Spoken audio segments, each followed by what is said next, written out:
And that's what it was. And after the sparring, we respected each other. Like, it was a different type vibe after we sparred, honestly. Now it was like, oh, damn, bro. Like, damn. Like, we really started to get to know each other, you feel me? Because when he came to our gym, he was popular. Like, Shakur was the guy. They knew him.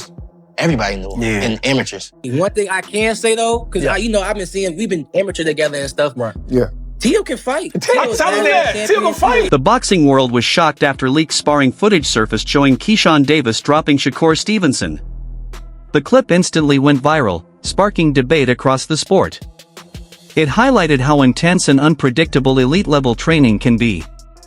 Davis later spoke on it, acknowledging Teofimo Lopez as a dangerous fighter and explaining that he's seen both Stevenson and Lopez since their amateur days.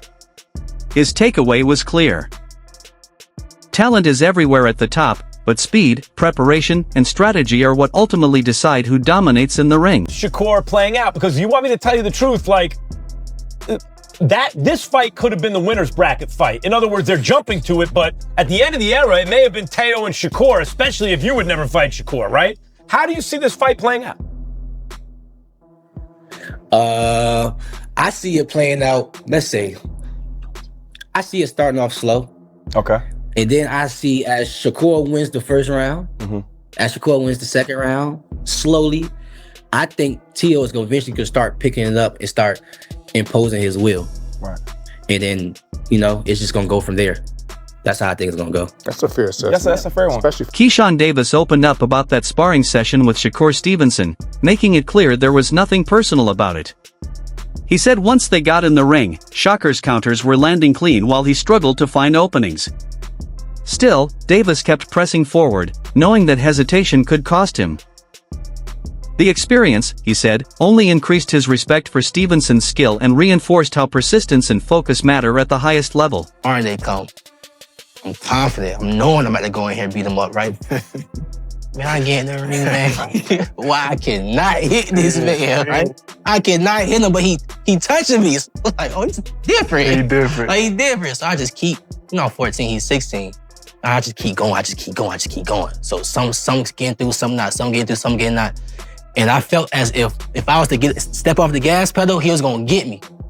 So I just had to keep going, you feel me? And I know he explained that a lot of times in interviews, like that's why he respect me so much, because in that sparring right there, I didn't respect him at all. I was trying to F him up, you know what I'm saying? Like, and that's what it was. And after the sparring, we respected each other. Like, it was a different type vibe after we sparred, honestly.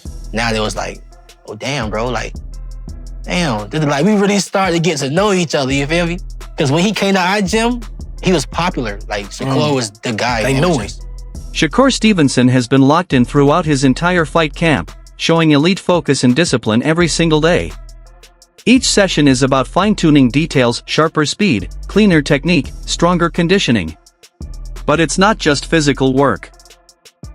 Shakur studies opponents, breaks down tendencies, and mentally prepares for different scenarios. His camp is built around consistency and precision, ensuring that when fight night arrives, he steps into the ring confident, composed, and fully prepared to execute his game plan. To play, time away from my family. How you gonna beat me? Ain't no way you can beat me that way, bro. That's why I keep saying I'm the best. Niggas don't want this shit more than me. I know it. I know it. I want this shit so bad. So bad. Easy, gang. Easy, man. Easy. Always easy, man. You all right now? Always easy, man. This supposed to be a sprint. Let's go. This ain't no sprint. No, it's a job. Let's go. We ready. Keyshawn Davis also reflected on his deep bond with Shakur Stevenson, describing him as more than just a training partner, like a brother. From a young age, they pushed each other, building a competitive rivalry rooted in respect. That mix of friendship and competition forced both fighters to improve constantly. According to Davis, their shared journey helped shape them into the fighters they are today, always challenging one another while aiming for the highest level in boxing. Family, bro. Like, I'm never, ever fighting Shakur. You know what I'm saying? I'm not it's not even gonna feel right. What were some of the experiences like with you guys growing up like as young men and young teenagers in Virginia? Like what some of those things that shaped you to know like he's my brother, man, I could never do that? Yeah, the moment when I was like, all right, yeah, Shakur, I genuinely actually got real love for you was when I was going through my deep depression times. Even before I was going into the mental home, I used to tell my brother a lot. But then I started like backing off from my little brother because he was my little brother. I started talking to Shakur a lot about like how I was feeling and how I was thinking and what I was doing to myself. And Shakur was just giving me advice that I really like take in and like, damn, okay, I got you and stuff like that. And then I end up going to the mental home and, you know, like he calling me in there, checking up on me and stuff like that. I get out of the mental home, he pulling up on me, making sure I'm straight, making sure I get back in the gym, make sure I continue to do what I love. Appearing on the Ariel Helwani show, Shakur Stevenson spoke confidently about his upcoming fight with Teofimo Lopez. He addressed doubts head-on, saying Lopez has never faced a fighter like him. Shakur believes his speed, intelligence, and adaptability will test Lopez in completely new ways. He made it clear he isn't focused on hype or trash talk, just preparation and execution. Stevenson emphasized that he won't abandon his style or chase unnecessary brawls. Instead, he plans to control distance, manage the pace, and use his ring IQ to dictate the fight from the opening bell, showing the maturity of a truly elite boxer. Well, I mean, that's their opinion. Like, you know, they could say that.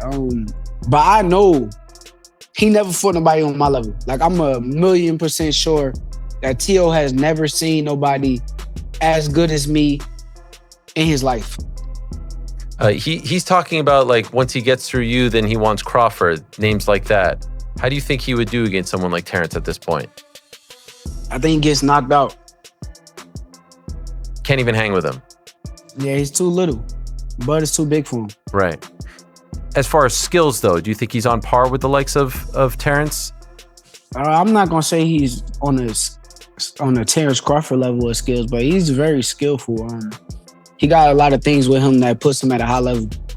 One thing that was interesting to me was it seemed like you were going to move on from Matchroom, but now Eddie Hearn is involved in this, and this is a Matchroom event. It seems like, I know it's a ring card too, but he's promoting it here in the United States. So what is the state of your relationship with Eddie and Matchroom at this point?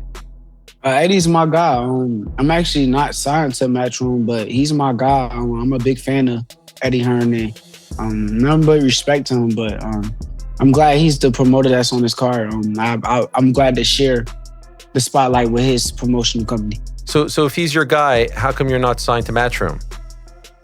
I mean, it's just business. If it makes sense, then I will. You know, if it come down to it and that's what makes sense, then we'll do it. But right now, I don't think it makes sense. Okay, so are you just more of like your own man at this point? Your own entity? Yeah, I am. Okay. Do you negotiate with the ring people, with Turkey? You just do that yourself? No, me and my manager, Jay Prince, yep. Okay. Bozy Ennis, a respected boxing analyst and commentator, provided his assessment of the... Veteran analyst Booz Ennis weighed in on the matchup with a clear warning for Teofimo Lopez. He stressed that underestimating Shakur Stevenson would be a serious mistake.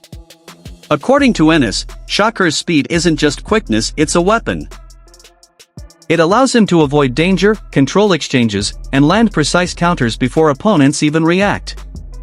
Fighters who rely too heavily on power often struggle against someone with Stevenson's timing and movement. Ennis believes Lopez must fully respect Shakur's intelligence and velocity, because that combination makes him one of the most dangerous challenges in boxing today. I'm gonna pick him apart. And I gotta tell everybody, what you call him is real athletic too. Teofimo. So I mean, I don't think it's gonna be an easy fight. You know what I mean? People think, a lot of people say it's gonna be easy and all. Nah. Teofimo can punch and he can box. And like I said, he's real athletic. So, you know what I mean?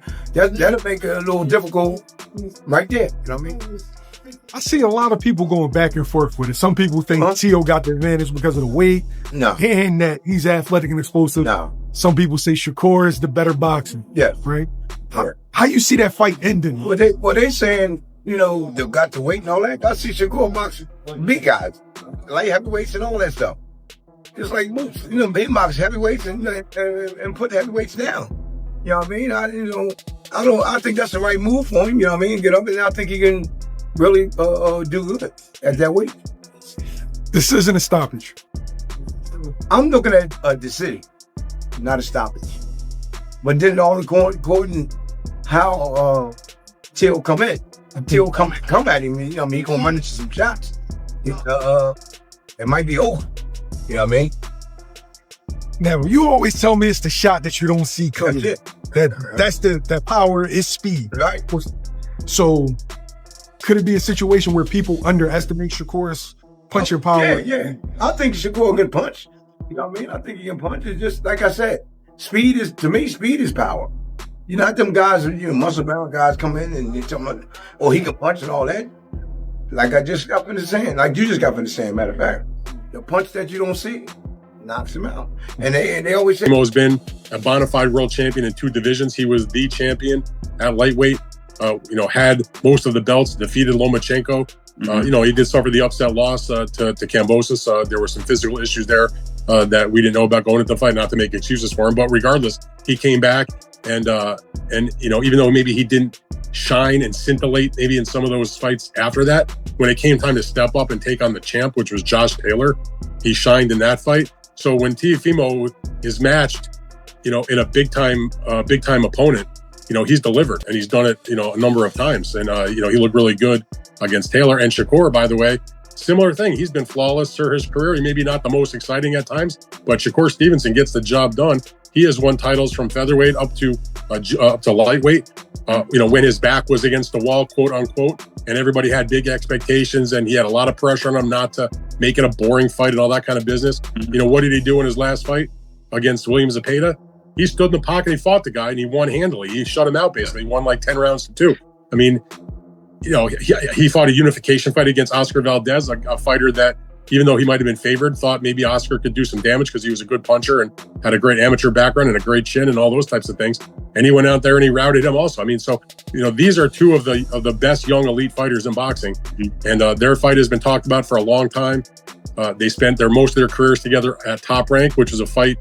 If you ever ask Bob Arum, he'll tell you that was a fight that Top Rank, down the road had their eye on at some point when they were going to be, closer in weight to each other. Because obviously Teofimo had started off, a little bit heavier than Shakur, but they would eventually catch up to each other. They're both Olympians, by the way. Teofimo he's American, but he fought for his parents' country of Honduras. In that same Olympic Games, it was Shakur Stevenson winning a silver medal for the United States. I mean, they have all kinds of accomplishment. I do think they have a healthy respect for each other. They know each other for all the years being at Top Rank events together. They fought on the same undercard twice when the main event was Terrence Crawford, who was obviously very close to Shakur, but Teofimo was on those shows also. So, and they're doing it in the right place. This is not a fight they're taking to a place that doesn't make sense. All respect to the big matches they do in Saudi Arabia, but this is the kind of fight that belonged in America, and it didn't belong in Las Vegas. It belongs in New York City at Madison Square Garden. Teofimo is from Brooklyn. Shakur is from Newark, New Jersey, which is a 5-minute train ride from Midtown Manhattan. I mean, it's got everything you want to see.